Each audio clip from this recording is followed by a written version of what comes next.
Hay varios puntos, entre ellos el colegio, entre ellos la zona de la calle Paloma, que son cuevas que habría que investigarlo un poco más a fondo, pero se supone que todas ellas coinciden con una cueva como si dijésemos central del castillo, simplemente con el único fin, como tienen la mayoría de los castillos, si hay asedio, escapar, y tienes 2 o 3 opciones para poder escapar. Hay otra leyenda muy potente que la conoce mucha gente de toda la comarca, que esa leyenda yo me encantaría que fuese verdad, me encantaría, pero creo que es complicado que sea verdad. Nos cuentan en toda la comarca, no solo aquí en Mascaraque, en toda la comarca, que los 3 castillos, Castillo de Mora, el Castillo de Almonacid y el Castillo de Mascaraque, estaban comunicados por cuevas. Incluso nos decían que entre los 3 castillos tú podías escapar a caballo. De un castillo a otro podías escapar a caballo. Eso sería una obra tan potente y tan grandiosa, comunicar los 3 castillos por túneles que pudieses escapar a caballo, que eso se tendría que haber reflejado en algún documento. Algo tendríamos que conocer documentalmente. Hasta el día de hoy no hay ningún documento que eso lo acredite. Puede ser que tuviese algo de verdad, o fuese simplemente los túneles o pasadizos que cada castillo tiene para escapar, que los 3 castillos lo tienen. Y los 3 castillos tienen relación entre ellos. No se puede comprender la historia de uno de los castillos por separado, porque los 3, aunque no lo creáis, están colocados estratégicamente. Y tanto el uno como el otro, como en el centro del castillo de Mascaraque, los 3 tienen relación. Sí que es verdad que siempre, en todos los documentos, siempre nos remarcan y nos dicen que los castillos de Mora y de Almonacid eran castillos de defensa, castillos de batalla, de asedio, pero sin embargo siempre los documentos nos dicen que el castillo de Mascaraque no era un castillo para la guerra, sino que era un castillo para el amor, fue construido por amor.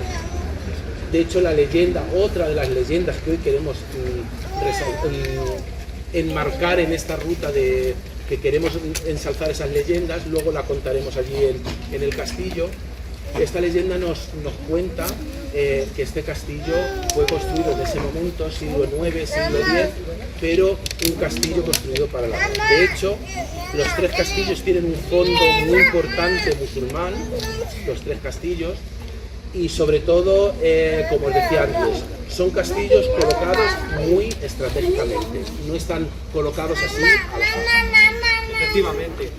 Y diréis, ostras, Diego, Dani, habéis empezado con los orígenes de Mascaraque, habéis hablado de la época prerromana de Mascaraque, de los íberos, los celtas, etcétera, habéis hablado también de los romanos, y ahora habéis saltado a la época de los castillos, a la época de la Edad Media, a la época de la Reconquista, incluso Diego ya ha deslizado la cuestión islámica, la cuestión musulmana. Claro, es muy difícil, cuando tú haces una ruta, poder seguir un discurso cronológico perfecto del siglo I al siglo XXI. Entonces, aquí os damos algo, pues nosotros vamos a procurar que con las explicaciones que vayamos dando, todo el mundo, independientemente de su nivel de conocimiento, pueda ir encajando las piezas en lo que es la historia de España.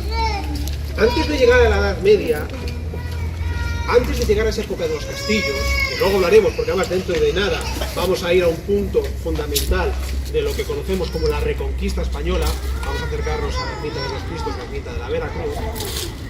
¿Qué tenemos entre los romanos y todo este periodo histórico? Pues tenemos 2 periodos que son fundamentales. 1, el reino visigodo de Toledo, los visigodos, y 2, los musulmanes.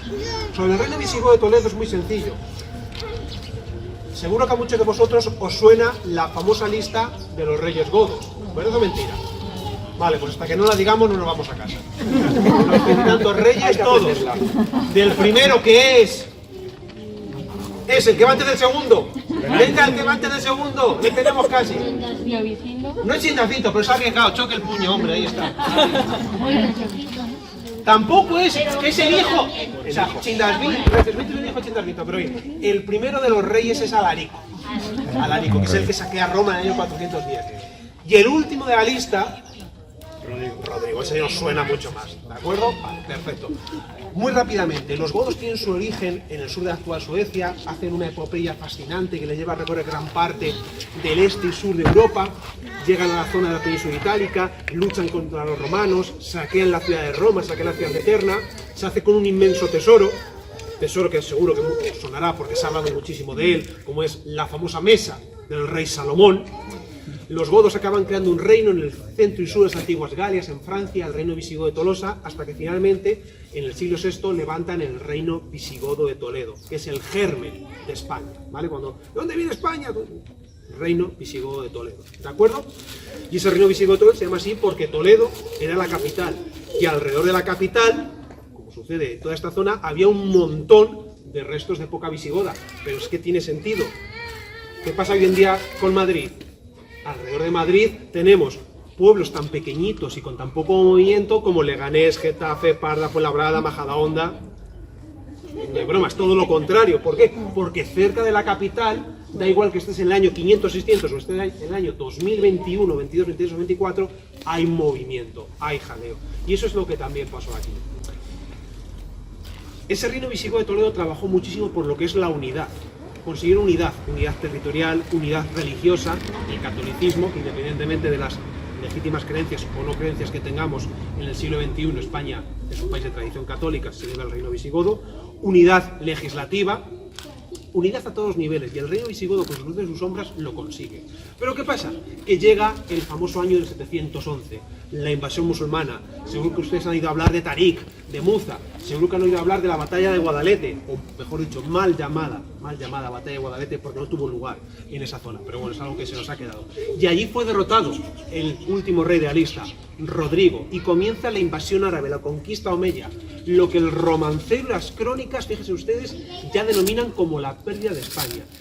Y este momento histórico genera una cantidad de leyendas espectaculares que podemos estar día y noche hablando de ellas. La mesa del rey Salomón, la cava Florinda, que seguro que también les suena, el palacio Palacio Encantado de Hércules, etcétera, etcétera. Pero bueno, una vez que llegan los musulmanes, toda esta zona, mejor dicho, toda la península ibérica se transforma en Al-Ándalus, ¿de acuerdo? Y evidentemente los musulmanes dejan aquí sus huellas, como las tienen ustedes en el propio pueblo, la propia villa de Mascaraque. Los musulmanes van variando también políticamente, porque muchas veces cuando pensamos en los musulmanes pensamos que estaban todos juntos, unidos, un grupo homogéneo, monolítico. No, estaban a palos igual que estábamos los cristianos, eso es así. Primero tenemos un emirato dependiente, porque depende del poder califa de Damasco, luego un emirato independiente con los Omeya, con el famoso Abderramán I. Luego, posteriormente, avanzamos hacia la época del califato, el famoso califato de Córdoba, con Abderramán III, cuando se construyen muchos de los restos que tenemos en toda esta zona. Posteriormente, en el siglo XI, llegan los reinos de Taifa, que es cuando se desmiembra Al-Ándalus, y el reino Taifa más famoso que existe en la península ibérica es el reino Taifa de Toledo, que evidentemente Mascaraque formó parte de ese reino Taifa de Toledo, hasta que llegamos a la simbólica fecha del año 1085. ¿Qué sucede en ese año? El año 1085. Que todos tenemos que tener grabado como un tatuaje a fuego, especialmente los toledanos. Cuando digo toledanos me refiero a gente de toda la provincia de Toledo, porque todo estaba vinculado a la gran ciudad. Cuando vamos a Toledo y entramos por la zona de la carretera de Madrid, la zona donde está el Toletum, no hay un caballero montado con un caballo que parece el caballo de la Barbie. Alfonso VI, el rey que reconquista la ciudad de Toledo. Toledo en el 1085 es reconquistada. La antigua capital de los reyes godos vuelve a manos cristianas. Y esto es un hecho que resuena en toda Europa, ¿de acuerdo? En toda Europa, pero no solo en toda Europa, sino también en el norte de África. Todo el mundo, sea cristiano, judío, musulmán, se entera que Toledo, la gran ciudad, ha sido reconquistada. Por eso tenemos ahí a Alfonso VI, que es rey de León y de Castilla. Primero hay que decir León y luego Castilla, porque es una época donde León tiene preeminencia sobre el reino de Castilla. Y a partir de ahí surge una nueva ciudad, que es la ciudad cristiana. Y abre la puerta a la reconquista de todo el sur de la península ibérica. Aunque de esa época, incluso un poco antes, a día de hoy conservamos, de esa época musulmana, conservamos restos de esa época en Mascaraque. Tenéis, o sea, ¿conocéis esos restos? ¿Sabéis a qué me refiero? ¿No sabéis los restos de esa época, siglo IX, siglo X, los reinos de taifas, de esa época, qué es lo que tenemos en Mascaraque? Seguro que sí lo sabéis. el origen del castillo. La torre del homenaje del castillo es esa época. Nosotros, el castillo, en esa época era una torre musulmana, que es la torre que os he dicho antes relacionada con la leyenda. Y por suerte, ese arranque y todo lo que es el inicio de la torre del homenaje es de esa época y todavía lo conservamos.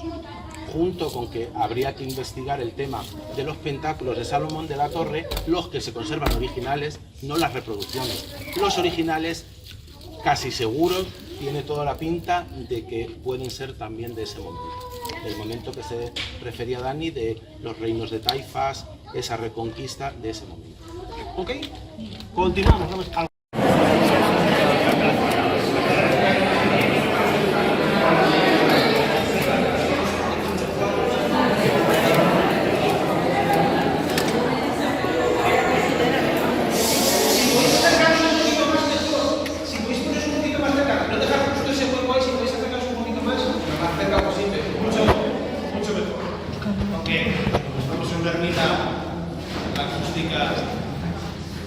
de por sí es muy buena.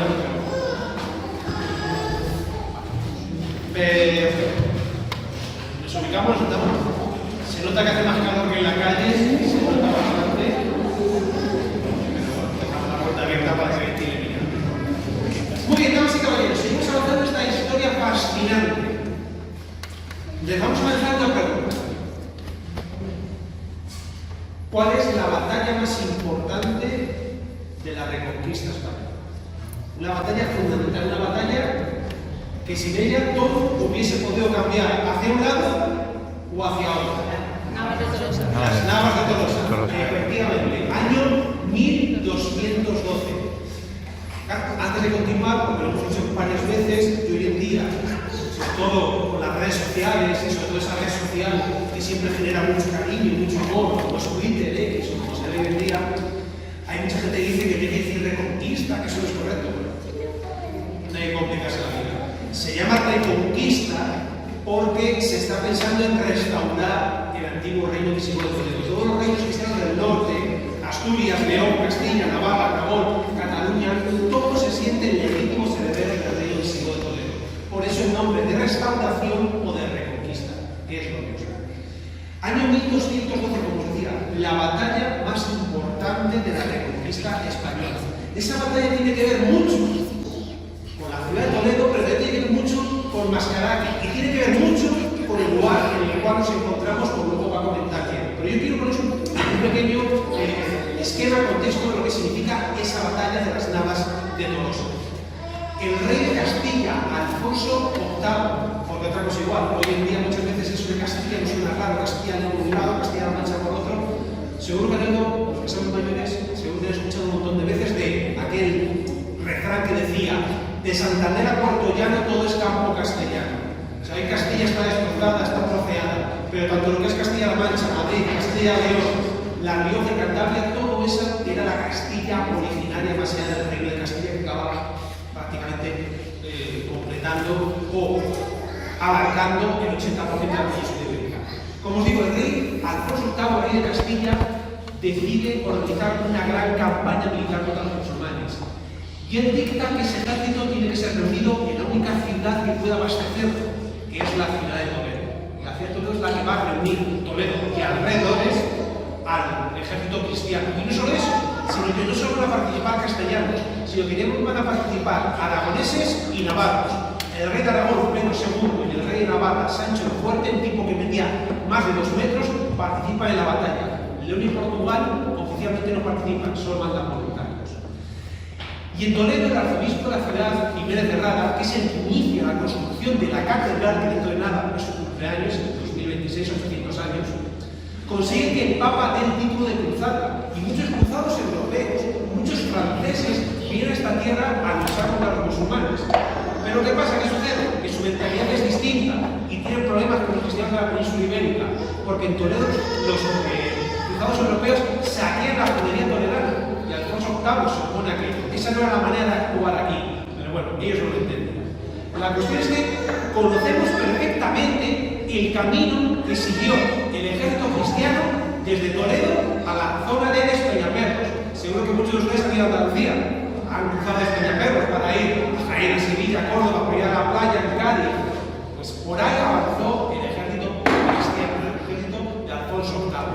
Y la batalla, damas y caballeros, hay que decirlo muy claro, es una batalla que es digna de película. No sé si ustedes estarán hartos y cansados de que no se hagan películas sobre la historia de España, o que se hagan solo películas de España vinculado a la misma época. Bueno, pues nosotros decimos o pensamos que ojalá algún día Mel Gibson conozca la Guerra Tolosa y hace una especie como de Braveheart a la española, porque sería algo alucinante, alucinante. En esa batalla sabemos que hay un momento en el cual los musulmanes van venciendo. Los musulmanes eran dirigidos por el gran califa Miramón. Y cuando Alfonso VIII comienza a ver cómo las tropas cristianas van a retroceder, y cuando comienza a sentir los fantasmas de una nueva derrota contra los musulmanes, él dice, mira, me he recorrido toda Castilla, anchas Castilla, para llegar aquí y volver a ser derrotado por los musulmanes. Yo o venzo o muero. Y en ese momento Alfonso VIII mira al arzobispo Jiménez de Rada, porque es una época en la cual los arzobispos también van a la guerra. Y fijaos, como os digo, es que esto es libro de película. Alfonso VIII le dice al arzobispo, señor arzobispo, muramos aquí, vos y yo. A lo que el arzobispo Jiménez de Rada le dice, mi señor, la muerte solo es cosa de Dios, pero si Dios decide que hay que morir aquí, nosotros moriremos junto a usted. ¿Qué es lo que sucede en ese momento? En ese mismo momento se desarrolla la carga de los tres reyes. O sea, cuando algo te dice en un momento histórico, la carga de los tres reyes, solo te puede venir arriba. Es algo que si lo tienen ingleses, franceses o alemanes, lo tienes hasta en la sopa. Pero aquí lo tenemos nosotros y no lo usamos. Se llama la carga de los tres reyes porque Alfonso VIII de Castilla, Pedro II de Aragón y Sancho el Fuerte de Navarra, los tres juntos se lanzan a luchar contra los musulmanes. Y atacan con tanta fuerza, con tanta violencia, especialmente Sancho el Fuerte de Navarra, que se plantan ante el campamento del jefe musulmán, del campamento de Miramón. Y de hecho los navarros atacan con tanta fuerza que se enfrentan a la guardia de los inmortales que rodeaba la tienda del jefe musulmán. Esos inmortales eran guerreros númidas que tenían una cadena atada a su tobillo y esa cadena iba a una estaca que estaba clavada en la tierra, porque ellos eran luchar o morir. ¿Qué tiene el escudo de Navarra representado? El escudo de Navarra no está lleno de cadenas. Esas cadenas son de la batalla de la Guerra de Tolosa, en la cual los cristianos rompieron dichas cadenas. La cuestión es que, para no alargarme más, los cristianos vencimos en esa batalla y gracias a esa victoria todas estas tierras pudieron vivir en paz, dejaron ser tierras de frontera, ¿de acuerdo? Pudieron repoblarse y llenarse de cristianos, porque los musulmanes no volvieron a avanzar. Posteriormente se pudo reconquistar Sevilla, Jaén o Córdoba. Un último detalle, hablando de las leyendas. Seguro que alguno de ustedes es de Madrid, o tiene familia en Madrid, o es de Madrid. ¿Quién es el patrón de Madrid? San Isidro. San Isidro Labrador, patrón de Madrid. Pues es curioso, porque todo lo que es la Mancha, justo arranca aquí abajo, jamás digan que no es una ciudad manchega, por amor de Dios, pero es una ciudad de la Sagra, pues está la puerta de la Sagra, ni más ni menos. A partir de aquí que arranca la Mancha, en muchos de estos pueblos el patrón es San Isidro Labrador. ¿Por qué? Porque al igual que Madrid es tierra de ¿qué? De campesinos, de labradores, de gente que trabaja en el campo. Y todo esto también tiene que ver con la batalla de la Guerra de Tolosa, porque sabemos que Alfonso VIII, en el momento de la batalla, cuando no tenía la posición bien ganada a los musulmanes, se le apareció como una especie de pastorcillo de labrador que le dijo: mi rey, yo soy un lugar donde usted se puede meter, avanzar y rodear a los musulmanes. Le hizo caso y por eso también vencieron los cristianos. Cuando terminó la batalla, la milicia concejil de Madrid había luchado muy valerosamente y le dijeron a Alfonso: Majestad, tiene que venir usted a Madrid, que tenemos aquí un santo, que no lo reconoce la iglesia, pero que Madrid tenemos una gran devoción, tiene que verlo. Y Alfonso VIII dijo: bueno, no me pilla de camino, pero me voy a acercar a Madrid, que era una villa muy chiquitita, un poblachón, a ver a nuestro santo y le doy las gracias. Pues cuando se acerca, si ustedes lo saben, San Isidro Labrador, su momia está incorrupta, se posea perfectamente. Cuando se lo mostraron a Alfonso VIII, dijo: ¿cómo? Yo conozco a este tío. Este tío es el pastor. Es el personaje que se me apareció en la Guerra de Tolosa y me dijo por dónde tenía que atacar a los musulmanes. Por eso queda vinculado San Isidro Labrador a la batalla de la Guerra de Tolosa. Insisto, es una de película que parece de fenomenal.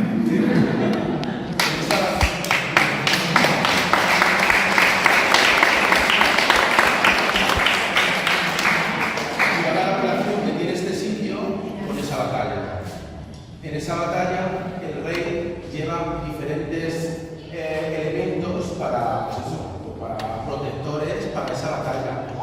diferentes reliquias, entre ellas una, dicen que un trozo de la cruz de Cristo. Entonces, una vez que ganan esa batalla, el rey manda construir desde el mismo sitio donde fue la batalla hasta la capital, hasta Toledo, por todos los sitios donde va pasando, por todos los pueblos, ordena construir pequeños humilladeros, pequeñas ermitas para dar gracias por esa batalla, y va dejando una reliquia de la verdadera cruz de Cristo, según él. Y va dejando esas reliquias. Todos esos humilladeros, todas esas pequeñas ermitas, van tomando como nombre de la verdadera cruz de Cristo, por la batalla, y dar gracias por ese triunfo en la batalla de las Navas de Tolosa. Este sitio, originalmente de esa época, fue uno de esos humilladeros. Si nos ponemos un poco a investigar y a analizar toda esta zona, pues ya desde Ciudad Real, incluso Consuegra, por ejemplo, su patrón es el Cristo de la Veracruz. Pero es que avanzamos en Mora, es el Cristo de la Veracruz. Continúa, bueno, de Urda, todo es conocido, archiconocido el Cristo de Urda, es el Cristo de la Veracruz. Continuamos, esta ermita, aunque algunos me regañan y me dicen, ¡en los Cristos! Es la ermita de la Veracruz. Y originalmente fue un humilladero de dar las gracias por esa victoria en la batalla. Si continuamos, Nambroca, Cristo de la Veracruz, hasta que llega al mismo Toledo, y Toledo también tiene su devoción especial a la verdadera cruz de Cristo. Entonces, aunque nosotros cariñosamente y popularmente la decimos ermita de los Cristos, pero tener en cuenta que el origen de esta ermita, muy antigua y con mucha importancia en la historia de Mascaraque, y a la cual yo tengo especial cariño en este sitio, es el humilladero de la batalla de las Navas de Tolosa, y es la ermita de la Veracruz. Y con todo esto vamos a avanzar un poco. La gigantesca no tiene nada que ver al Mascaraque del siglo XVIII, al del siglo XVII, al del siglo XVI, no tiene nada que ver a la fisonomía que hoy conocemos. O sea, se conserva muy poco de esos siglos en la fisonomía actual. Por desgracia se han ido tirando casas, haciendo casas muy diferentes y que no tienen la personalidad que tenía el pueblo. Estamos en una zona que conserva muy poco del Mascaraque del siglo XVIII, del siglo XVII, del siglo XVI. De hecho, en esta zona había como 3 o 4 casas muy potentes del siglo XVI. Cerca de aquí, si alguno os queréis adelantar a decirlo, muy tradicionalmente, que también hay que comprobarlo en documentos, que es lo que ahora estamos intentando de investigar. Toda esta zona la relacionan mucho con un personaje muy importante para el pueblo. ¿Sabéis a quién me refiero? Correa de Vivar.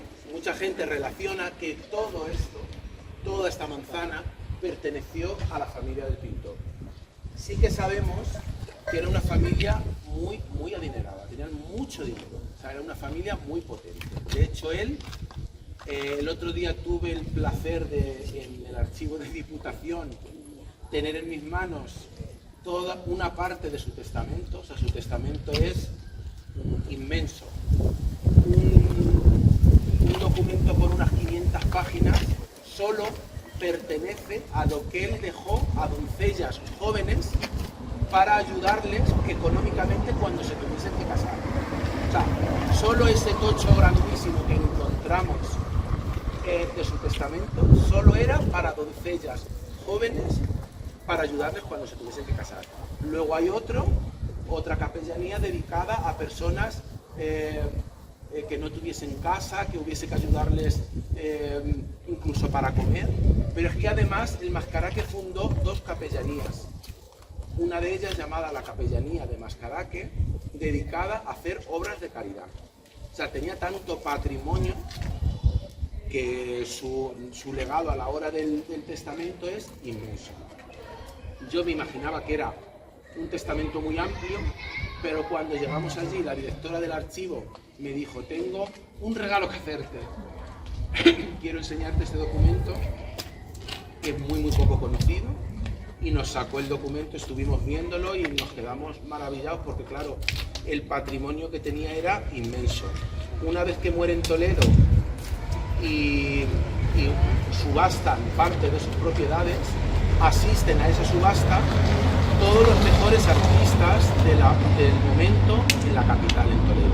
Muchos de ellos se quedan con bocetos, con grabados, incluso con escultura, incluso con obras de arte que él tenía propias. Y todo ese testamento nos da a entender que el patrimonio que tenía era inmenso. Su familia aquí en Mascaraque tenía igual un patrimonio tanto a nivel, pues ya os digo, pues las propiedades que tenía, y tanto en el pueblo como en tierras, inmensos, inmensos. Era una familia con mucho nivel adquisitivo y una familia que cultivó mucho el arte, porque el gran pintor de la familia y el que destaca es Correa de Vivar, pero su sobrino también era pintor y ya tenía antecedentes en la familia que también se habían dedicado al arte. Según me dicen, mucha gente me dicen que relacionan toda esta parte con donde vivió, incluso cuando venía donde pintaba, pero ahora nos falta la parte complicada y difícil, es de encontrar documentos y de encontrar planos de la época que nos den una ubicación exacta de la biografía y de la obra de un tipo, y lo digo con respeto, de un tipo como Correa de Vivar. Puedes entender perfectamente algo tan fascinante como es el siglo XVI español. Que es lo mismo que sucede con el Greco. O sea, a través de la obra de grandes artistas, su obra y su vida, puedes entender lo que es ese gran momento de nuestra historia, que son los siglos XVI y XVII, el siglo de oro, que va a caballo entre el XVI y el XVII, que es el momento en el cual, pues evidentemente, pues ahora España no pintamos mucho, más allá del fútbol, alguna cosita así, y es una época en la cual, si me permite la expresión, partíamos la pana. Y partíamos la pana a todos los niveles, porque teníamos también un nivel de intelectualidad, de artistas y de cultura, que no solo partían de las grandes ciudades, que no solo necesitaban haber nacido en Toledo, en Sevilla, en Córdoba, en Barcelona, sino que pequeños pueblos, como Mascaraque, generaban autores de una dimensión nacional e internacional. Para poner el contexto histórico, hemos estado en un momento clave de la Reconquista, que es 1212, batallas navales de Tolosa, y avanzamos a 1492. Cuando completamos la Reconquista con los reyes católicos, Isabel de Castilla y Fernando de Aragón. Los reyes más importantes de la historia de España, especialmente Isabel la Católica, la reina más grande de la historia de la humanidad, hay que decirlo alto y claro. Si las mujeres hoy en día, las jóvenes me refiero, necesitan una inspiración, que dejen a la Medroche, que viene Isabel la Católica, por el amor de Dios. Y nos metemos de lleno en el siglo XVI, la época de Carlos V, la época de Felipe II, la época en la cual, presente con Carlos V, Correa de Vivar desarrolla esa amplísima producción pictórica. Y alguien puede decir, es que no soy religioso, yo no soy cristiano, no soy católico, y Correa de Vivar es muy cansino, ¿no?, pintando cuadros religiosos. Ya, pero es que no importa lo que tú seas en el siglo XXI. Para entender quién eres tú, para entender quiénes son tus padres, tus abuelos, tus bisabuelos y tus tatarabuelos, tienes que entender cómo era la historia en aquella época. Que da igual que seas creyente o no, es una cuestión secundaria en ese momento. Y es que tienes que entender que la España del siglo XVI es una España eminentemente católica. Pero no por una cuestión de beatería, si me permiten la expresión, de meapilas. Es un proyecto vital en la que los pintores jugaban un papel fundamental, porque transmitían un mensaje que tenía que llegar a todo el pueblo y hacia el exterior. España es la gran defensora del catolicismo, porque tiene que luchar contra los musulmanes, aunque no están en la península ibérica, pero sí están en el Mediterráneo, contra los turcos y los piratas berberiscos. Pero también España tiene que empezar a luchar contra los protestantes. Seguro que han oído hablar de Martín Lutero, etcétera, etcétera, Calvino. Esa reforma protestante que en verdad viene a romper la unidad católica, es una traición al cristianismo, la reforma protestante. Y hay pintores como Correa de Vivar juegan un papel fundamental, porque estos pintores, por ejemplo, va redundancia, pintan tanto a la Virgen María.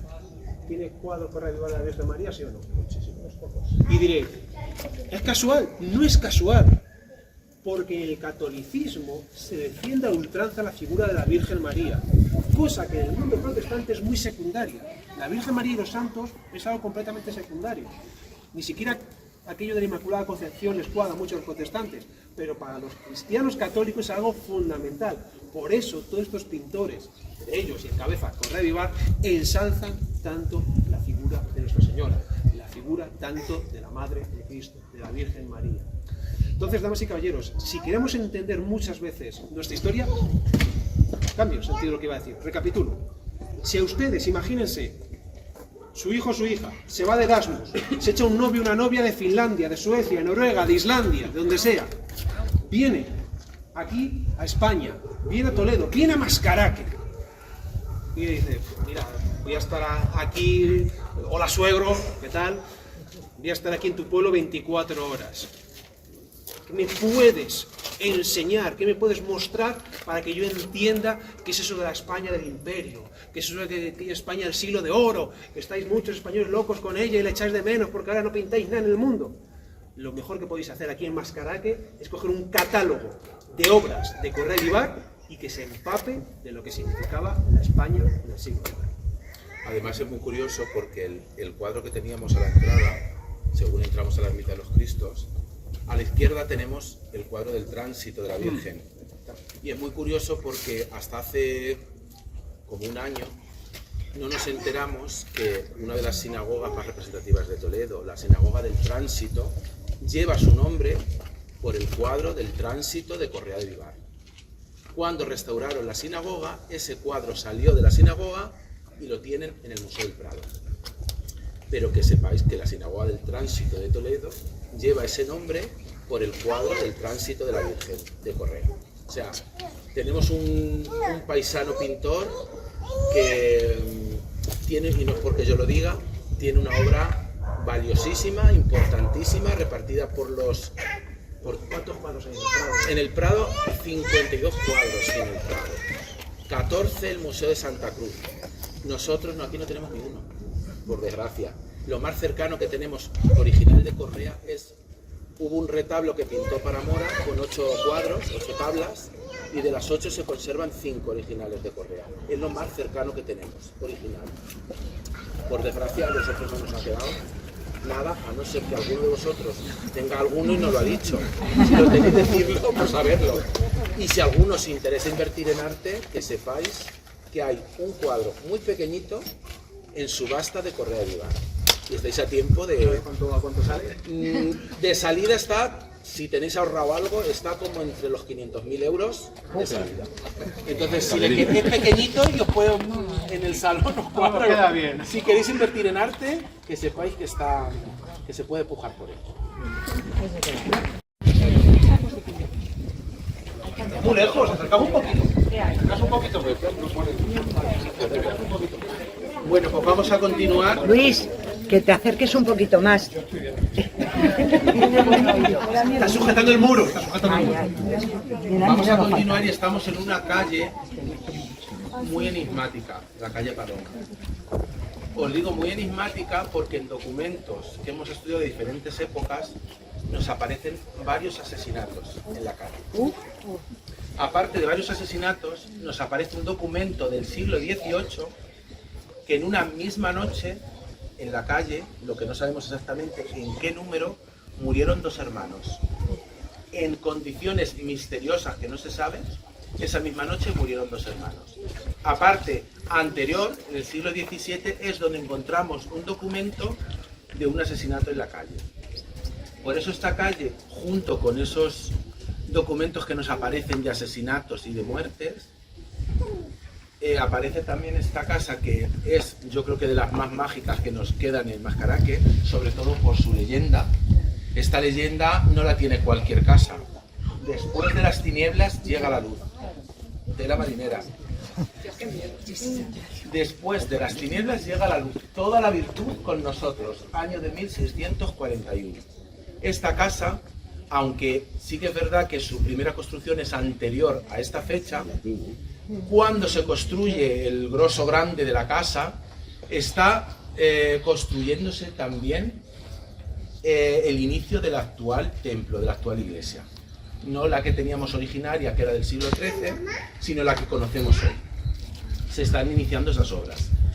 Esta casa, aunque vuelvo a decir que todo esto hay que documentarlo y hay que investigarlo, no sé por qué, pero parece que tiene algo de relación con un antiguo hospital o una parada de transeúntes, refugio de transeúntes, que existió en Mascaraque y fue una fundación de la familia Padilla. La familia Padilla constituyó, aparte de tener todas sus posesiones, tanto en el campo como castillo, como más posesiones de casas y demás tenían en el pueblo, fundaron este, no sé cómo llamarle, si hospital, parada de transeúntes, refugio, algo así.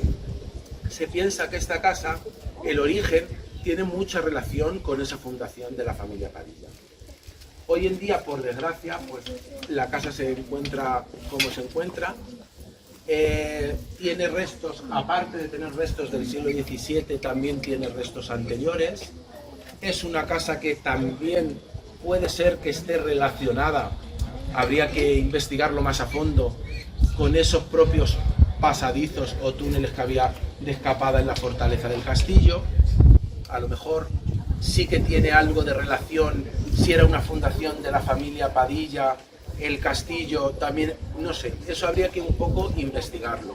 Y como hoy también esta ruta quiere ser una ruta no solo para contar, sino para plantearnos cuestiones y para plantearnos posibles incógnitas y enigmas que todavía quedan muchos, porque ya os he dicho que la historia de Mascaraque es un gran puzzle del que solo tenemos unas cuantas piezas, nos faltan muchas, y según van llegando piezas vamos recomponiendo y vamos enterándonos de cosas, pero sí que es verdad que bueno, que es lento el proceso, pero sí que es muy gratificante irnos encontrando con datos que nos van aclarando un poco más sobre toda la historia de Mascaraque. Esta casa está preparada. Esta casa, ahora os vamos a enseñar algo que no quiero por favor que lo relacionéis con esta casa. Yo no os voy a decir dónde está grabado, porque no quiero de verdad que digan, Diego es que ha dicho que la casa de las tinieblas tiene fantasmas, tal. Yo no os voy a decir dónde está grabado, no lo vamos a desvelar, pero sí que quiero que, como es una ruta con un pequeño tinte de misterio y de magia, quiero que escuchéis algo que se sale de lo mágico, va a lo paranormal, eso, y bueno. Bueno, un huequecito que van a pasar con la pinche, nos haremos aquí un pequeño hueco.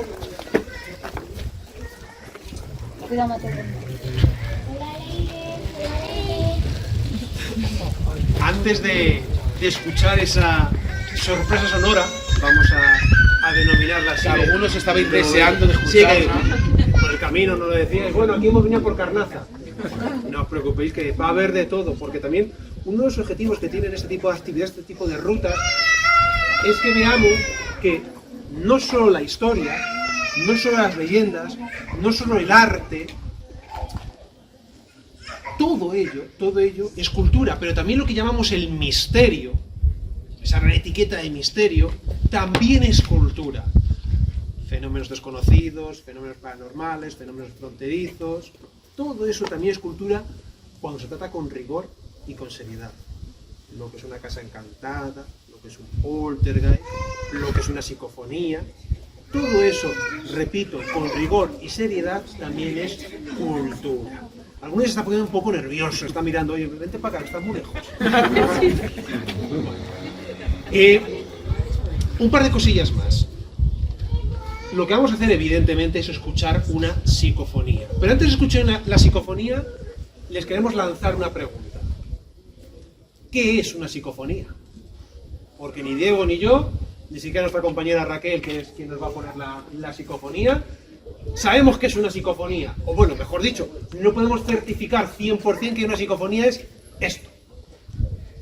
¿Qué es una psicofonía? Les preguntamos, a ver si alguien nos ayuda. ¿Qué es una psicofonía? Venga, les vamos a cobrar lo mismo. Adelante. ¿Qué es una psicofonía? Decir un eco del pasado sería una forma poética llamada, ¿no? Perfecto. ¿Toma? ¿Alguien más? Alguien más venga sin miedo. Porque seguro que no es la primera vez que escuchan una, seguro que han visto Cuarto Milenio. No nos engañéis. Seguro que han escuchado La Rosa de los Vientos, Espacio en Blanco, ese tipo de programas de la radio. Por favor. Hombre, supuestamente una psicofonía es todo aquello que estamos hablando ahora. Por ejemplo, estamos realizando en este momento y se queda las ondas, se queda ahí, se queda impregnado, por ejemplo. Efectivamente. Y cuando pasen miles y miles y miles de años, alguien puede escuchar lo que nosotros, algo de lo que nosotros hoy hemos estado aquí hablando. Perfecto. Más o menos. Perfecto, perfecto. ¿Alguna cuestión más? La más importante, la que interactúan, voces que no son necesarias, pero interactúan con la personalidad. Todas las cosas que ustedes han dicho, en todo, tienen razón. O sea, nadie puede decir, no es eso, pero tampoco puede decir 100% es eso. Psicofonías hay muchas teorías, que pueda ser una comunicación con ese otro lado, espíritus, muertos, fantasmas, lo que sea. Puede ser algo generado de manera inconsciente por el propio investigador que está grabando la psicofonía, es decir, que tú dejas la grabadora, haces una serie de preguntas, lo que técnicamente sería incitar a la causa, picar al otro lado para que te respondan algo, y que tú de manera inconsciente lo generas, porque esto que tenemos aquí es muy bueno, pero también es muy desconocido, o que sea esa teoría de la impregnación, que es decir, al fin y al cabo todo lo que hacemos y todo lo que decimos es energía en movimiento. La onda de nuestra voz no se queda perdida en el éter, puede quedarse recogida en algún lugar. Y si estamos hablando de lugares cargados de historia, donde la gente ha reído, ha llorado, ha amado, ha odiado, quién sabe si esos contenedores que guardan esa energía no pueden generar un sedimento sonoro, por llamarlo finamente, a lo que es una psicofonía. De hecho tenemos en Mascaraque varios sitios, que yo no diré porque no quiero, varios sitios muy potentes para este tipo de material. Este tipo de material hay como, sobre todo especialmente dos sitios muy potentes para captar estas cosas. Yo no las voy a decir. Luego la ruta la terminamos en casa de algunos allí con la psicofonía.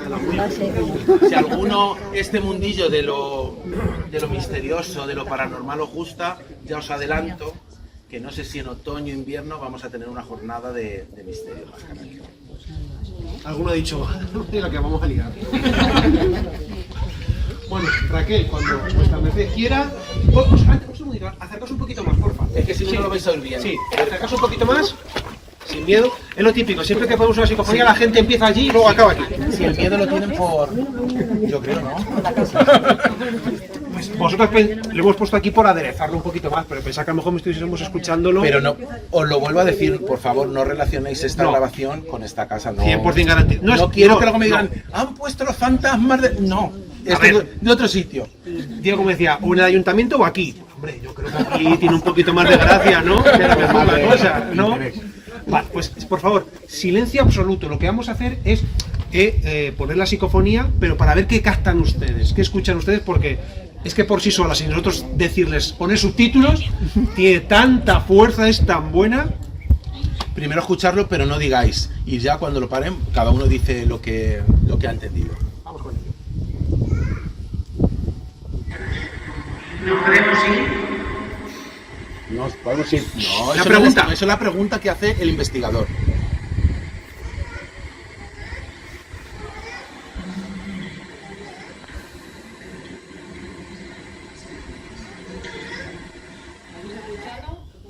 Sí.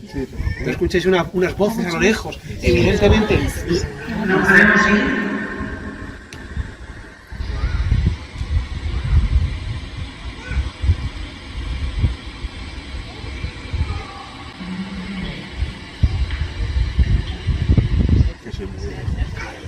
¿La habéis escuchado de lejos, en segundo plano o algo así? Claro. Evidentemente la psicofonía no te va a hablar aquí al micro, venga. Sí. A ver, espera un momento, Raquel. Esa psicofonía está grabada bastante tarde, o sea, no hay nadie en el sitio, Claro. No había nadie. No hay contaminación. Solo nosotros, sin contaminación ninguna. Y en varios Solo momentos, nosotros, estaba allí metido, faena. Y en varios momentos se escucharon niños. Y eran las como, ¿qué sería? Las 2, las 3 de la mañana. Aparte del himno, hay una algarabía Sí, de niños. después de Un jaleo. un jaleo que Pero mediodía, tiene, parece, casi. pero tiene mucho que ver en el sitio donde estábamos esas voces de niños. Tiene que ver.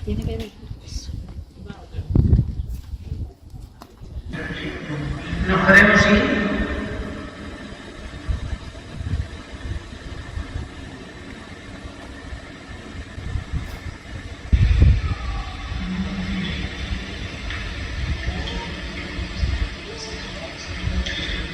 Al principio.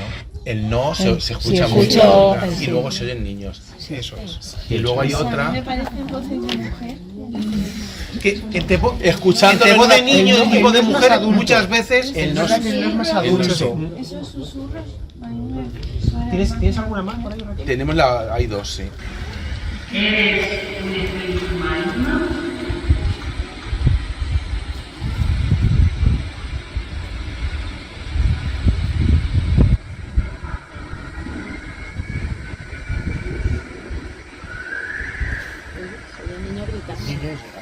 Hay niños llorando.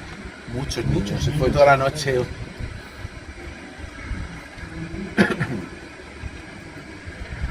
Espera, un segundo, Raquel. Señora, venga usted para acá conmigo. Que la veo diciendo que no. Es que no lo oigo. Por eso.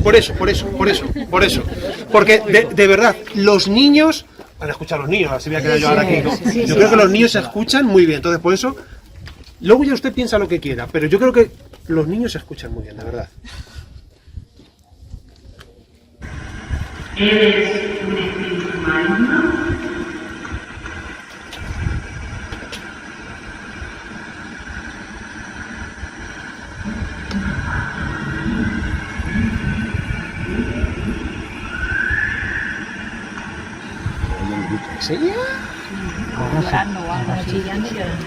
El típico de niño que le te así como el brazo. Es buenísimo. En ese momento nosotros, cuando se hizo la investigación, en ese momento nosotros no escuchamos nada. De hecho estábamos más bien aburridos, porque decían, bueno, no, aburridos no, con miedo, pero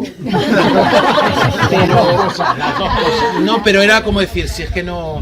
Y cuando Raquel empezó ya a limpiar los audios es cuando aparecieron todo, que tienen mucho que ver, lo que se escucha tiene mucho que ver con el sitio que estábamos. Suele ser habitual. Cuando el fenómeno paranormal... No, porque, a ver, os comento. Pues no voy a perdonar que no me llamarais, ¿eh? A ver, no lo voy a decir porque, no mira, hablaré contigo. ya hemos hecho durante años, diferentes investigaciones de este tipo. Y hemos tenido problemas, por eso os he dicho, por favor, no relacionéis la casa con los audios, porque no tiene nada que ver. Pero nos pasó un caso de... Se hizo unas grabaciones, las pusimos igual que hoy, pero al azar, como si ahora mismo andamos y yo me paro en el número 2 y la pongo. Y luego la señora de la casa le sentó fatal y nos dijo que no vendía la casa porque se había corrido que en ese sitio había psicofonías y que había fantasmas y nadie quería la casa. ¿Pero eso se supone que es aquí en Mascaraque? No puedo decirte. Es España, ¿vale? Es España. Diversa. España. Solo te puedo decir que en las investigaciones que se han hecho hay dos sitios muy potentes para este tipo de material. Y sí, el Mascaraque. Y no están relacionados. A ver, vosotros os vais, cuando yo os digo sitios potentes, rápidamente mucha gente va cementerio. No tiene nada que ver. De hecho yo me acuerdo siempre de Paloma, que me decía Paloma Navarrete del grupo ECTA, colaboradora del Cuarto Milenio, siempre nos decía, en un cementerio no hay nada. Es el sitio más tranquilo y más, vamos, sin ningún problema. O sea, este tipo de fenómenos en un cementerio, cero. Es en sitios... El cementerio además suele ser un lugar lleno de amor. Si ustedes se fijan en los epitafios, suele transmitirse un mensaje de amor por el ser querido. Uno pone que este hijo puta esté por ciento. Es así. Yo tengo la fortuna de hacer rutas por cementerios. Vosotros lo sabéis, rutas legales, no que te vuelan. No planificado, o sea, por un ayuntamiento. Y es así, ¿verdad? Un cementerio es un lugar de amor. Y última cosita antes de avanzar, porque muchos cuando habéis llegado y Diego ha leído después de las tinieblas viene la luz, mucha gente, ¡ay, qué miedo! Ostras, pues a mí me parece un plan súper precioso y positivo. Exactamente. Me parece algo muy bueno, claro. Después de la oscuridad viene la luz. Como Después de la no tormenta solo viene cuando la el calma. túnel está en la más absoluta oscuridad, es cuando al fin puede volver la luz, que es el mensaje de Miguel Blanco en el famoso programa Radio Nacional de España, Espacio en Blanco. Es que es así, por mucha oscuridad que haya, si tú enciendes una cerilla, la luz se ve perfectamente, sin ningún problema. Es un simbolismo de la vida.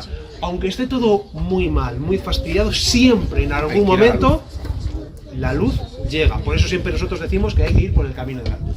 ¿De acuerdo? Y nosotros Aunque está muy cara, pero bueno. Y nosotros vamos a hacer la iglesia. Lo que es el templo se tardó 150 años en construir. Fue una construcción muy lenta, muy despacio. Hubo muchos problemas de construcción, porque una vez que se tenían lo que son las paredes centrales, al abrir los huecos, las ventanas, se venía abajo el templo. Hubo que cegar las ventanas, de hecho casi todas están cegadas, porque tanto en el proyecto inicial como cuando empezaron un poco a construir hubo, no sé si a lo mejor fallos de construcción, pero sí que costó mucho terminarlo. Intervinieron grandes constructores que intervinieron también en la Catedral de Toledo, de la Catedral de Toledo, tanto Nicolás Vergara el Mozo como Juan Bautista Monegro, que en ese momento eran lo más en este tipo de construcciones.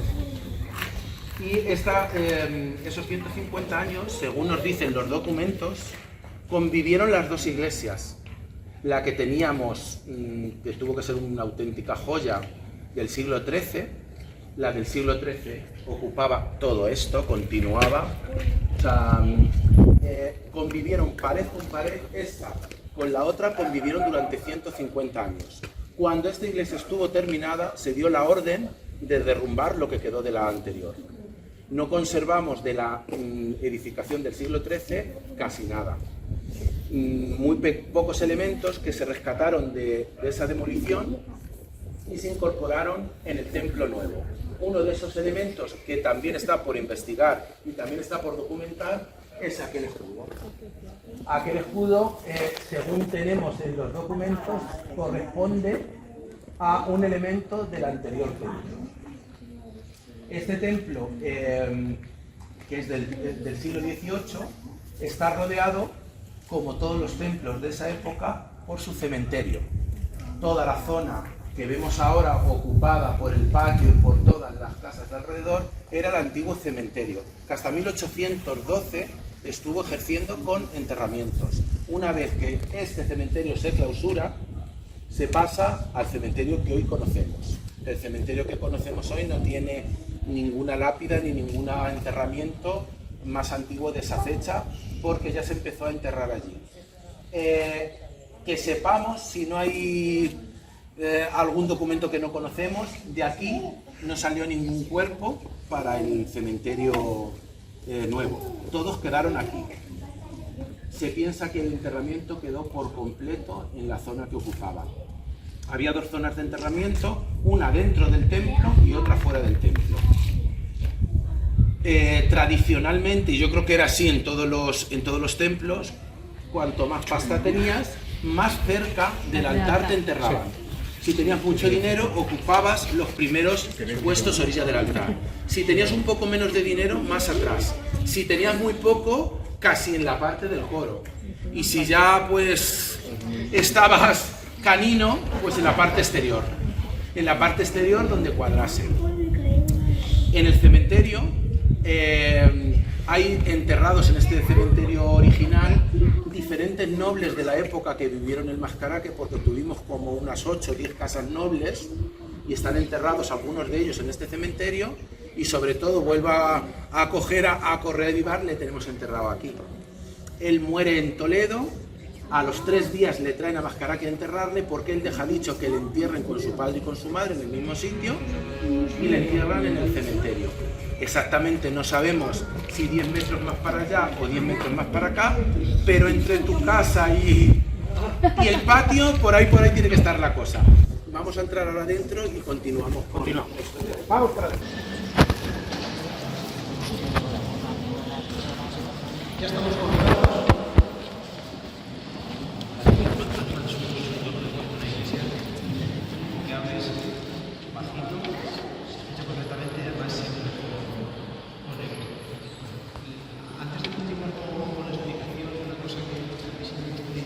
Aquí en el medio ya haremos fotos. Ah, vale, no, no se vuelve lo más asustado usted, caballero. No se preocupe. No nos suelto, tampoco quiere subir mucho porque no es otra cosa como hablar en voz alta dentro de una iglesia. No, lo que yo quería comentar, haciendo un pequeño paréntesis a lo que es la explicación de la actividad de la ruta, es que es un pequeño privilegio prácticamente a las 12 en punto de un viernes ya para sábado, el poder estar dentro de una iglesia, hacer una actividad de estas características, pues hay que decirlo, además es un auténtico privilegio. Yo he tenido la fortuna de hacer cientos y cientos y cientos y cientos de rutas, de actividades muy similares a la que estamos viviendo esta noche en muchos puntos de España, pues, por ejemplo, particularmente en la provincia de Toledo, y el que nos abra una ermita, que nos abra un templo, una iglesia tan espectacular como la que tenemos aquí, a estas horas, pues de verdad se lo digo, tienen que sentirse ustedes como vecinos y vecinas de Mascaraque completamente, absolutamente afortunados. Por retomar lo que es la explicación que ha adelantado Diego sobre la cuestión de la muerte.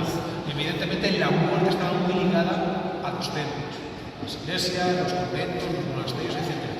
¿Por qué? Porque los cristianos, a diferencia de los judíos y de los musulmanes, ustedes han visitado, seguro que alguna vez han visitado alguna mezquita o alguna sinagoga. No es habitual, no es común que en una mezquita o una sinagoga haya enterramientos. Pero eso lo digo, ni siquiera pegados a la sinagoga o a la mezquita encuentras enterramientos. ¿Por qué? Porque los judíos y los musulmanes ubicaban sus cementerios a las afueras de las ciudades. Los cristianos no. A los cristianos gustaba enterrarlos dentro de las ciudades. Y ojo, no solo dentro, lo ha dicho Diego, si podíamos, cerca de nuestros edificios santos, cerca de nuestros templos, iglesias, conventos o monasterios. Y no solo cerca, como también ha dicho Diego, si podíamos dentro. Y no solo cerca de la altar, si teníamos dinero para hacer cerca de la altar, bien, pero incluso si nos sobraba, no nos conformábamos con lo que si podíamos, en ese lugar nos hacíamos una capilla funeraria para nosotros, nuestros familiares, y eso ya era la yesed, lo más top, lo máximo que tú puedes aspirar cuando pasabas a la vida. Estos cementerios parroquiales son un clásico, o sea, es común y habitual que todas las iglesias tengan sus cementerios. Unos lo conservan, otros no, y otros están, como pasaría aquí, para poder sacarlo todo y ver que nos encontramos en los restos de Correa de Milán. Posteriormente, ya especialmente en el siglo XIX, llega la conciencia de que la muerte hay que sacarla de las iglesias. ¿Por qué? Pues por la circunstancia que ustedes se pueden imaginar, estar celebrando aquí una boda, un bautizo, una misa con gente recién enterrada, el ambiente no era muy sano. Por eso también en esos momentos, en el siglo XVIII y el siglo XIX, muchas de las iglesias sacan los enterramientos fuera, pero no solo eso, sino que se cubren ¿de qué? De blanco. No de color blanco, de pintura blanca, sino que se llenan de cal. Las iglesias antiguamente eran lugares llenos de rojo, llenos de piedra. Mayoritariamente, cuando vamos a las iglesias de muchos pueblos, un porcentaje de grado son blancas por exactamente sosas, ¿no? Y eso se hace, como digo, para higienizar. La calma tampoco, es como la lejía, para desinfectar es de lo mejor que hay. Por eso muchas iglesias adquieren ese color, pero justamente por el tema de la guerra de independencia, de las características de la guerra civil, sigue manteniendo el color. Pero por último, damas y caballeros, y para ceder la palabra de nuevo a Diego, yo quiero que también reflexione, especialmente si no tienen más carácter, pero tienen mucho más carácter, las fiestas, vacaciones, familiares, etc.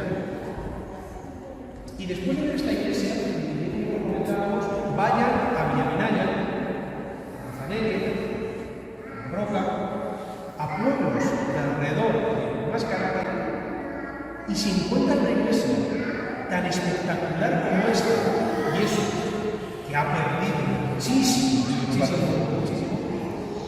como diga que no te pido que me lo mejore, pero al menos igual a menor.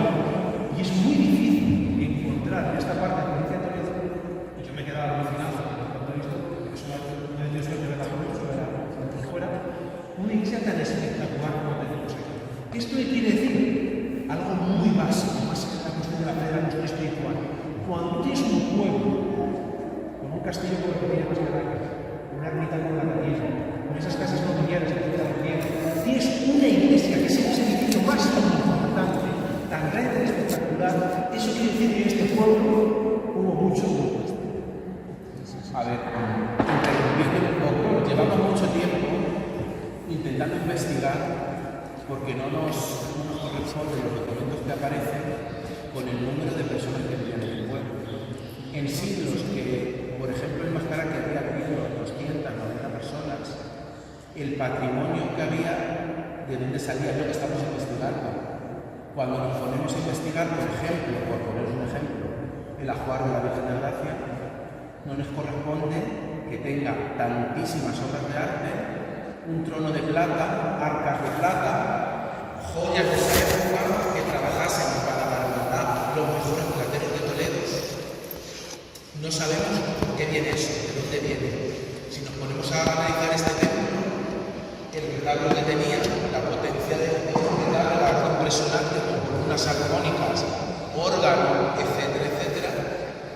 No sabemos dónde está esa relación.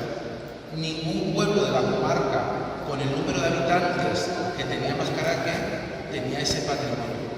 Entonces lo que estamos ahora intentando de investigar, a ver si a través de los documentos va apareciendo algo de luz, es eso que está tan descompensado del número de habitantes, del tamaño del pueblo con el patrimonio que tenía. No sabemos si por esas casas nobles que hiciesen un poco como de mecenas o contribuyesen a ese patrimonio, o de dónde venía eso. Porque sí que es verdad que si analizamos y nos centramos en la iglesia, por no centrarnos en otras cosas, pero en la iglesia, esta iglesia no tiene nada que ver a la de ningún pueblo de la provincia con el número de habitantes similar a Mascaraque. Lo más cercano, por lo que tú has dicho, Mascaraque, Villaminaya, no tiene nada que ver, pero de muy lejos. Entonces sí que es verdad que en Villaminaya tiene sentido, en Manzaneque tiene sentido, porque va en relación con el pueblo, pero aquí no tiene sentido el patrimonio con el que se cuenta. Es una iglesia que no corresponde, pero lo mismo que os decía con la Virgen de Gracia, muchas veces me decís, todavía como mucha cultura que está muy bien, de lo que nos vamos contando, irlo manteniendo en la memoria, y muchas veces me decís, es que la Virgen de Gracia originalmente estaba en la ermita que hay en el cementerio, y yo sigo diciéndolo, que yo si te lees los documentos que hay, no corresponde con ese sitio, con ese tipo de ermita, lo que nos cuenta en los documentos, ni por el tipo de templo, ni sus dimensiones, ni la riqueza que tenía en ese momento la hermandad de la Virgen. A mí no me corresponde con ese sitio. Sí que es verdad que en el sitio, o sea, en el momento histórico que leemos esos documentos, existen otras ermitas como Santa Cristina, como la Virgen del Carmen. Hay hasta 5 ermitas en Mascaraque. Cuando nos habla de la Virgen de Gracia, nos cuenta algo, y además en los documentos está recogido la descripción, no tiene nada que ver con la descripción de lo que conocemos como la ermita del cementerio. Sí que es verdad que la tradición oral nos ha marcado mucho, siempre dicen, no, la Virgen de Gracia, la ermita era allí, se la trajeron aquí, pero la ermita era allí. Yo sigo diciendo que hasta ahora todo lo que se ha investigado y todo lo que he podido investigar sobre el tema, a mí no me cuadra. Pero a lo mejor estoy confundido, pero por todo lo que se ha investigado hasta en este momento, yo diría que la ubicación de la ermita de la Virgen de Gracia estuvo en otro sitio muy diferente a lo que es el cementerio. Y lo que os decía antes, es una vocación muy antigua, con todas las características de una virtud románica, y por desgracia el patrimonio ese que nos cuenta, todo el patrimonio que tenía la Virgen y que está recogido en documentos, yo creo que la mayoría de ese patrimonio se ha perdido, porque la cantidad de plata en el trono y en las arcas de guardar las barras de la Virgen, todo eso se ha perdido, y por desgracia también hemos perdido, que ahí está, se ve muy mal, pero le tengo aquí grabado, la carroza, o sea, el carro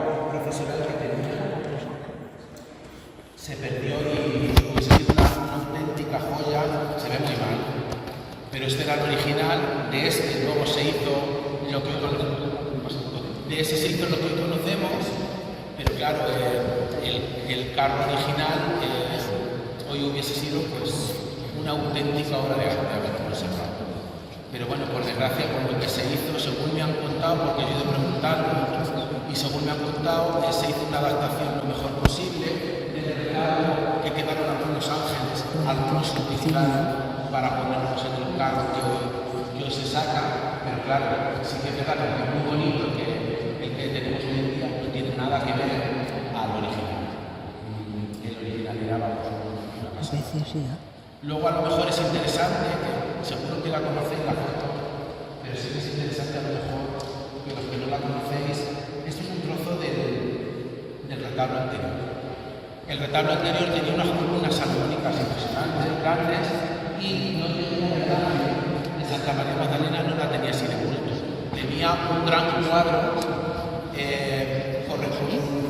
correspondía al siglo XVI-XVII, el cuadro que había de grandes dimensiones con Santa María Magdalena. Y todo el retablo era en talla en madera. Era una verdadera joya que se conserva en unos trocitos nada más. Uno de ellos hace poco hemos estado intentando guardarlo y recuperar a ver si se puede restaurar con un trozo pequeño. Entero. Sí. A ver, el tema es que al desaparecer eran momentos que se andaba muy mal de dinero y lo que se decidió es que se pintase. Pero claro, imaginaos que era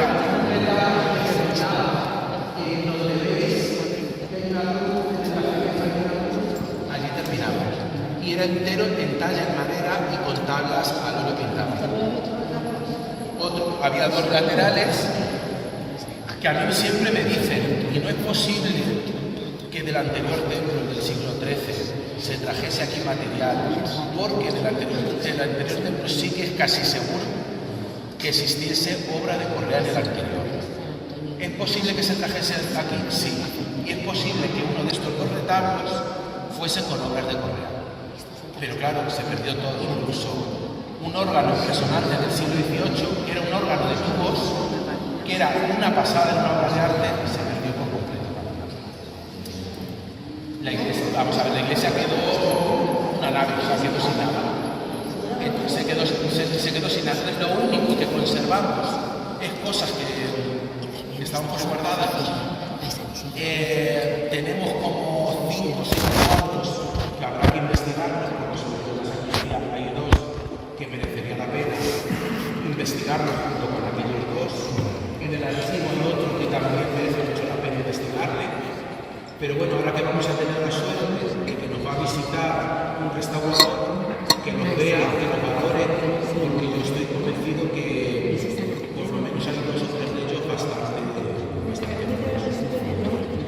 El del cementerio van a venir a verlo, porque es un pintor, nosotros pensamos que a lo mejor un pintor más de andar por casa, pero no. El retablo de Chueca está pintado por un mismo pintor. Y en Toledo tiene también bastantes obras de ese pintor. Entonces van a venir a verlo porque un especialista que lo estuvo viendo hace poco nos dijo el cuadro tiene bastante valor, pero el marco no se queda atrás. El marco también tiene mucho valor. Entonces, ¿cómo es? Lo tenemos ya anotado, es que no lo sé, lo tengo aquí un poquito más. Pero cuando el especialista nos dijo es el mismo que pintó el retablo, entonces va a venir porque vamos a tratar pues, que lo restaure, porque es una lástima que ahora no esté así, porque cuando lo rescatamos, claro, me metí por él, ya tenía hasta vigas que había encima, de haberse cargado palomas, pero claro, queríamos que lo viese, y cuando este señor lo ha visto, ha dicho que merece la pena restaurarlo porque tiene mucho valor. Entonces vamos a tratar de que se restaure y ya que viene a hacer esa restauración, que vea los demás cuadros, porque hay algunos que tienen muy buena pinta y que convendría pues, que también se restaurase. Luego, aparte de los cuadros, tenemos que, antes hemos enseñado a Dani, y casi todos lo conoceréis, el estandarte del Corpus. Es una obra de arte, es una joya del siglo XVII, es uno de los estandartes más antiguos que se conserva, junto con la Virgen de Gracia, que también tiene bastante viga, y luego yo siempre lo resalto como nuestro latinoamericano, que es la que lo guarda en la custodia que tenemos es una maravilla, una custodia que está catalogada, se nos cataloga de Castilla-La Mancha, y es una custodia con mucho valor artístico. Por eso que os decía que nuestra investigación se basa también en relacionar eso, de dónde tantas obras de arte y todo lo que se ha perdido, cuando en algunos siglos en los que viene toda esta riqueza, el pueblo es muy pequeño, con 260 habitantes. Entonces, algo hay que tenemos que descubrir, porque no está compensado una cosa con la otra. Casualmente. Luego también, en relación con lo que hemos hablado antes de los enterramientos, a mí me extrañaba mucho, y lo hemos estado comentando ahora, porque me decían, este es el piso auténtico, y yo decía, no puede ser el piso auténtico. Sí, porque cuando se restauró la iglesia, se acuchilló y salió esto. Debajo están los enterramientos. Entonces, si este piso fuese el auténtico, tendría muchas aperturas por los sitios de haber enterrado. Normalmente este tipo de piso no lo conozco. Debajo de este piso, yo creo que este piso será a lo mejor, puede ser ya después del 19 siglo. Pero debajo es donde tenemos todos los enterramientos. De hecho, como en el 18 era tan típico era la normalidad enterrada en la iglesia, casi seguro para sacar porque seguro cuando descubrieron. Desde el mismo altar hasta la parte de atrás, está lleno de enterramientos. Además lo enterraban muy cuadriculado. Todo para aprovechar el espacio, todo. Como os he dicho, cuando más dinero tenían, más cerca del altar, y cuando menos más atrás.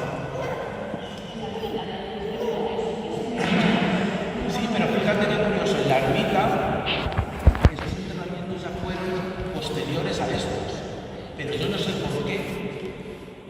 Es que en la misma pared de la ermita hay enterramientos muy cerca, como si fueran hechos, pero ya es otro periodo diferente a este, ya es no claro. Y ya es que no, el siglo XIX esos enterramientos no me cuadra porque enterraron tan cerca cuando ya en ese momento no se enterraba así. Pero sí que es verdad que están enterrados demasiado pegados. De hecho, la última restauración que se hizo dificulta mucho las labores de restauración porque es que hay enterramientos por todos los sitios. Pero aquí lo que os decía, está todo hasta el final, todo lleno, y en la parte del exterior era todo el cementerio que había hasta que se saca el cementerio desde 1800, que es cuando se saca al exterior.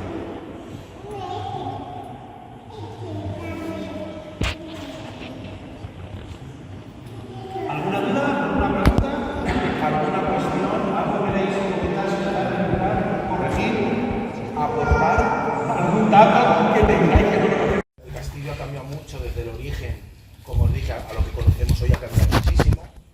Siglo IX y X, la torre del homenaje que se conserva, la torre musulmana con un aljibe interior que tiene y dos cuevas que todos pertenecen a esa época musulmana. Y luego en el siglo XIV la familia Padilla le reestructura totalmente diferente. Le hace una casa palacio, una casa fuerte. En esa construcción de la familia Padilla del siglo XIV, la estructura de esa época es también algo diferente a lo que conocemos hoy. Por ejemplo, el foso ha desaparecido por completo, donde estamos ahora nosotros pisando es el foso del castillo. Tenía una muralla exterior que se ha perdido por completo.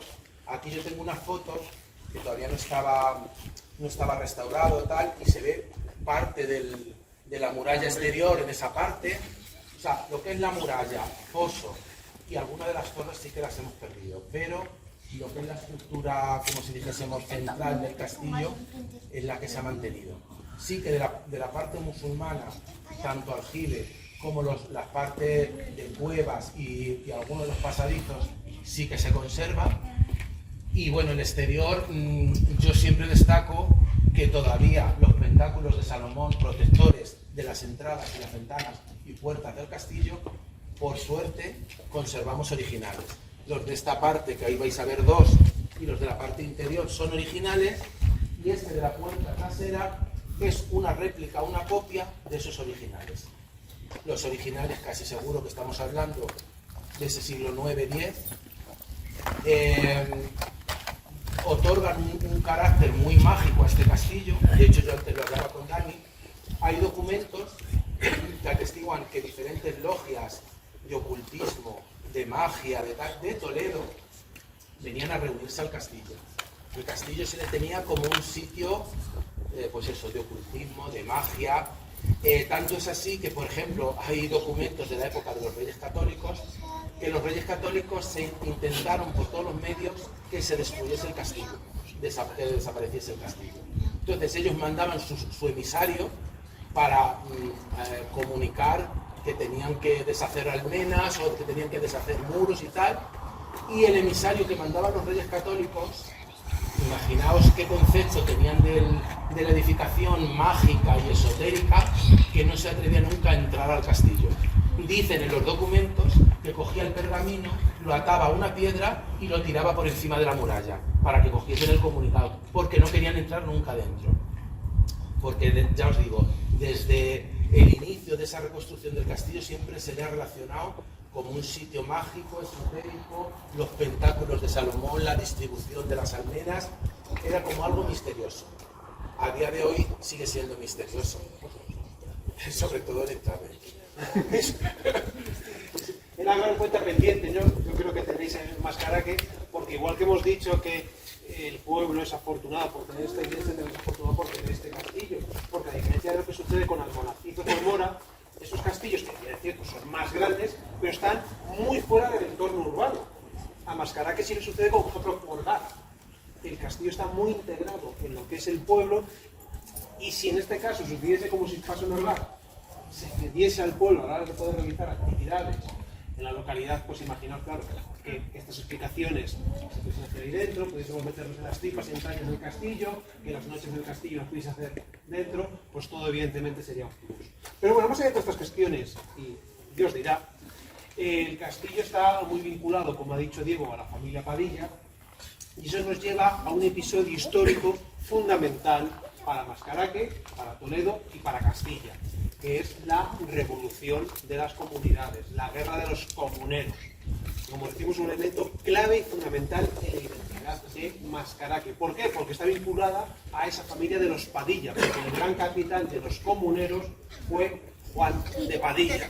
Imaginamos que a la gran mayoría os sonará evidentemente.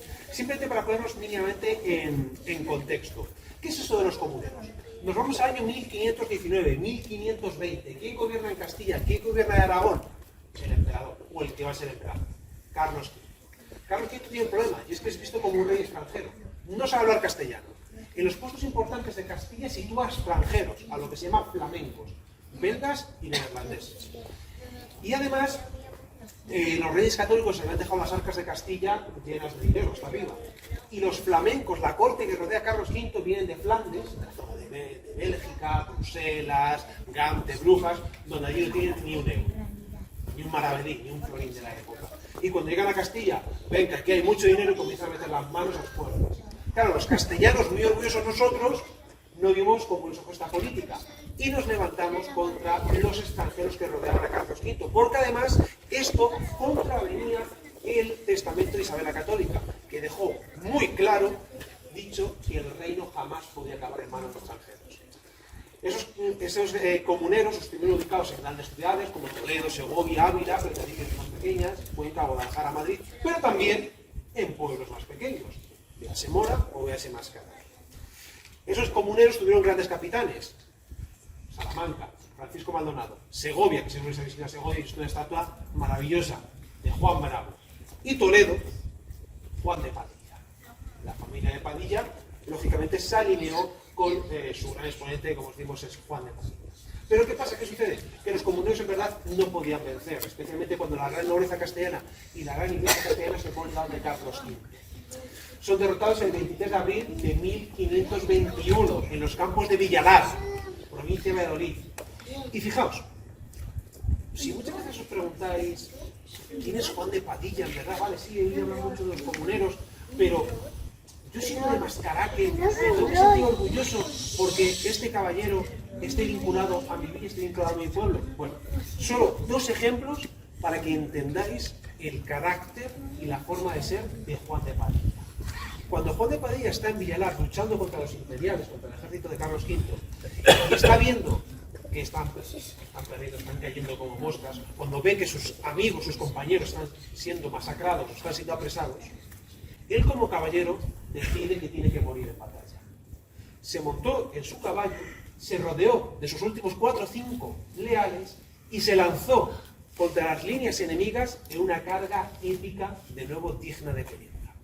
Y cuando Juan de Padilla se lanza buscando la muerte, entonó un grito. Gritó Santiago y libertad. Se encomendó al patrón de España y se encomendó a lo más sagrado que tiene el hombre, y es la libertad. No murió, la verdad que se llevó por delante a varios enemigos, fue gravemente herido, pero no murió. Este es un ejemplo de lo que significa Juan de Padilla. Pero al día siguiente, ya el 24 de abril, cuando van a ser ajusticiados, cuando se les va a cortar la cabeza y se está leyendo la sentencia en contra de los comuneros, la persona que está leyendo la sentencia acusa a los comuneros de traidores. Y Juan Bravo, que se apellida como Diego, haciendo honor a su apellido, se zafó de las personas que le estaban sujetando, empujó a la persona que estaba leyendo la sentencia y dijo que traidores nada, que en todo caso patriotas, porque habían defendido el bien común de Castilla. Ese momento, cuando iban a dar una paliza básicamente a Juan Bravo, Juan de Padilla intervino y dijo: esto para mí es filosofía de vida. Cuando la vida se os ponga muy chunga, muy complicada, pensad en estas palabras de Juan de Padilla. Juan de Padilla le dijo a Juan Bravo: señor Bravo, ayer era día de pelear como caballero, hoy es día de morir como cristiano. A lo que Juan Bravo replicó: por favor, el primero a morir quiero ser yo, porque no quiero ver morir al caballero más valiente que he conocido, Juan de Padilla.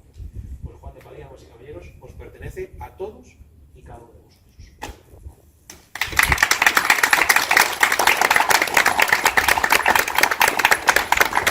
María de Pacheco, como Juan de Padilla, una vez que se casan en Granada, vienen a Toledo, de Toledo su familia les entrega su casa fuerte, Mascaraque, y estuvieron como aproximadamente 2 años, no les dio tiempo a disfrutar mucho del matrimonio y de su casa, estuvieron como 2 años por aquí. A los 2 años, cuando salta la guerra de las comunidades, es ejecutado en Villalar. María de Pacheco, como sabéis, se queda al frente de todas las tropas, y de ahí surge otra de las leyendas que es interesante resaltar en esta ruta, que es la leyenda que todos conocéis del tesoro de María de Pacheco. Ese tesoro que dice que, bueno, como ella robó pues eso, riquezas y obras de arte de la catedral para pagar a sus tropas, ya no le dio tiempo a mucha batalla y tuvo que salir de huida hacia Portugal.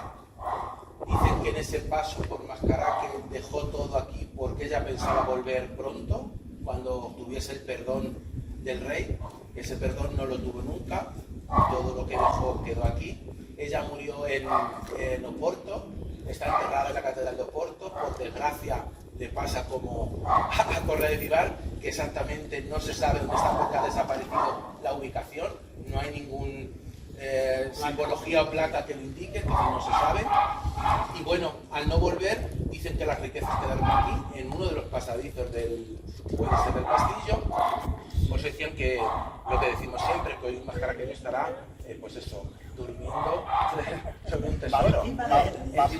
Entonces, esa es otra de las leyendas que tenemos, junto con la leyenda del Walid de Córdoba, que está también relacionada con la Torre del Castillo.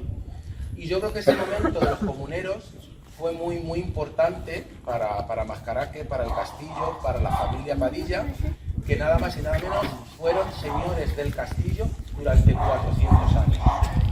De hecho, hoy en día lo más visible es este castillo, que ellos tuvieron muchas posesiones en el pueblo, tanto a nivel dentro del pueblo como tierras y fincas fuera del pueblo. Y fue un legado muy... A ver, no es una familia que estuviesen de paso 20 años, fueron 400 años. A los 400 años esa familia fue derivando, pasó a manos de los marqueses, el marqués de Navarro-Cuende, y bueno, luego sufrió la verdad un deterioro bastante importante. Llegó un momento que estuvo pues muy en ruina, hasta, bueno, como sabéis todos, años 80 se reconstruye se restaura y por eso ha llegado hasta nuestros días como está hoy el castillo. Así que, damas y caballeros, con esto cerramos la actividad, que creo que no se ha hecho para nada corta, sino que hemos abarcado un amplio espectro tanto de tiempo para dar las explicaciones como a nivel cronológico. Evidentemente se podrían contar muchas más cosas, porque la historia de Mascaraque, si se dan cuenta, básicamente lo que hemos hecho ha sido contar la historia de España a través de Mascaraque. O sea, conociendo Mascaraque tú puedes conectar de pleno y de lleno con la historia de España, algo que no todos los pueblos ni mucho menos pueden decir. Y yo creo que para despedirnos quedaría muy chulo y muy bonito hacernos una foto de grupo junto al castillo. ¿Están de acuerdo o no? Venga, vamos con ello. La Revolución de Castilla, de Engel de la Cruz, de Editorial Almuzara. Que dentro de poco la tendremos presentando el libro de Mascaraque. Por aquí. Y luego, bueno, pues si quieren conocer cosas de un servidor en redes sociales, Daniel Gómez Aragonés en Facebook, Instagram, Twitter o como se llame eso ahora.